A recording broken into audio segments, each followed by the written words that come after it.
Well, welcome to this press conference. It's around my bill. It's not really my bill, it's my constituents' bill, and I'll talk about that in a minute. But what the bill does is a very simple act. It delists electroconvulsive therapy. I think most Ontarians would be, to use the term shocked to know that electroconvulsive therapy, shock therapy for short, is still going on in our hospitals. Going on also with the young people. There's no age limit on shock therapy in Ontario. And I think most Ontarians would be equally shocked to know that it is covered by OHIP at a time when eye exams and physiotherapy, for example, are not covered by OHIP, have been delisted. Mad Pride and the Pride movement has been a long-standing movement in this province, and I'm certainly home in Parkdale High Park to many who have been in and out of psychiatric institutions and have had quote-unquote psychiatric care. Mad Pride has been recognized by the city as a day every year. Ruth, who is one of the originators of that and won an award for it, couldn't be here today, but we're thinking of her. And the last Mad Pride Day was initiated by the Lieutenant Governor of this province. So it's come into its own. And so has patient advocacy, of course. This really is a bill that comes out of patient advocacy.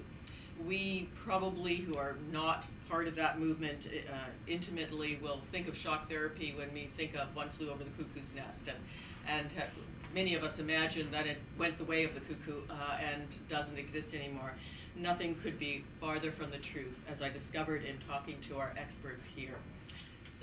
Hello, my name is Dr. Bonnie Burstow, and as an academic, as a psychotherapist of over 30 years, as a faculty member of Boise UT, and as an ECT research, I'm solidly in support of the legislation which MPP Cheri DiNovo will be introducing into the legislature this Thursday. People claim that electroshock therapy is life-saving. The preponderance of survivors say otherwise, and studies prove otherwise. People claim that it is effective. An extensive study of the effectiveness studies going over 40 years by psychologist Colin Ross proves that ultimately it is no more effective than placebo, and placebo does not damage the brain. The bottom line, the only proven long-term effects of electroshock are things like brain damage and memory loss, something which incidentally was proven conclusively by the largest study in electroshock history by a shock advocate, Sackheim, in 2007, and which proved it to a point of statistical significance for every type of electroshock, modified, unmodified, unilateral, bilateral. Bottom line, the government should not be in the business of paying for brain damaging its citizens.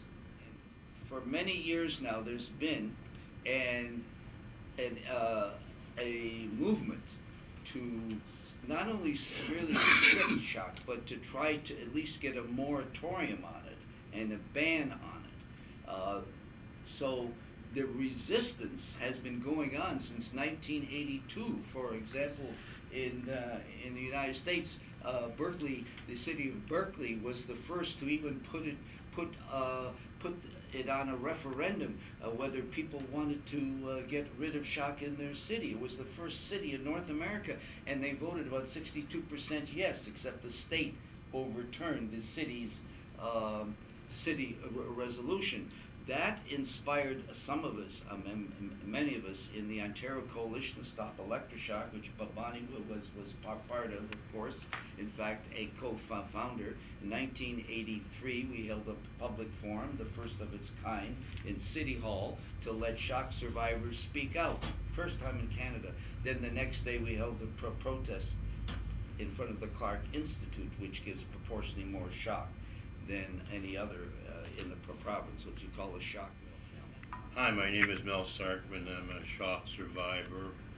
I'm an electrically tortured, raped victim of 38 or so shock treatments, and I've only after 82 years partially recovered the promise that was implicit in my intellect and operational capacity that I had before the shocks. I could have become a leading archivist in this country, or a writer, or an academic of note, or a noted poet.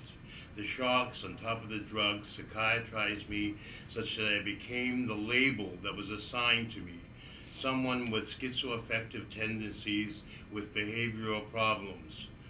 I had started out with being very sad and unsure of myself, teenage shyness, when the wolf of psychiatry zapped my mind to the ravages of invasive treatments of shock and drugs.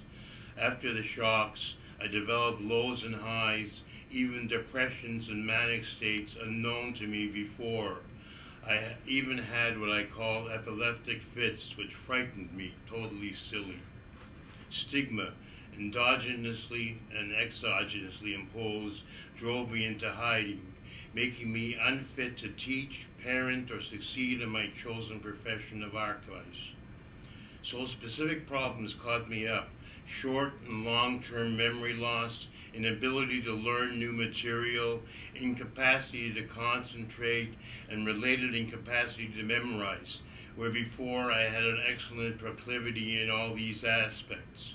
I don't remember my children's early years, and after being separated from a loving wife who could not tolerate my spots of mania, I lost contact with my children.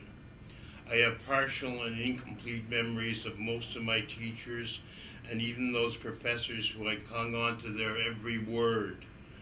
In learning new things such as using a computer, I have had to have individualized instruction because I can't learn at the pace instruction classes are done. I have a grasp of concepts in new learning, but the empirical practice is very hard to work at. I have found that I am gregarious at times and morbid and even angry at other times, whereas, like my father, I have a gentle disposition. Now I occasionally fly off the handle. I constantly have nightmares about receiving shock once more, and it is a debilitating day when I do. Each shock treatment was an approach, metaphorically and psychologically, to a death, and I felt that I was on the path to dying 38 times.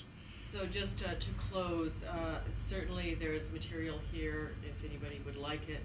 I see my role in this as really providing a voice to a group that has been voiceless at Queen's Park, and certainly a voice to my constituents who in fact elected me to do that. This opens up the question and the conversation around electroconvulsive therapy.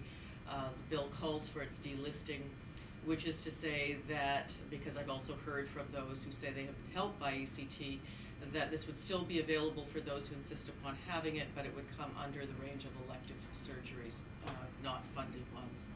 So I hope folk do give their feedback. Dawn and Bonnie and Mel will be around for a few minutes. I'm unfortunately going to have to move to another interview that I've already scheduled. But let this be the beginning of a conversation whose time has come. Thank you. Thank you, Bonnie. Thank you, Chair. Thank you, Mel. Thank you very much, Shai.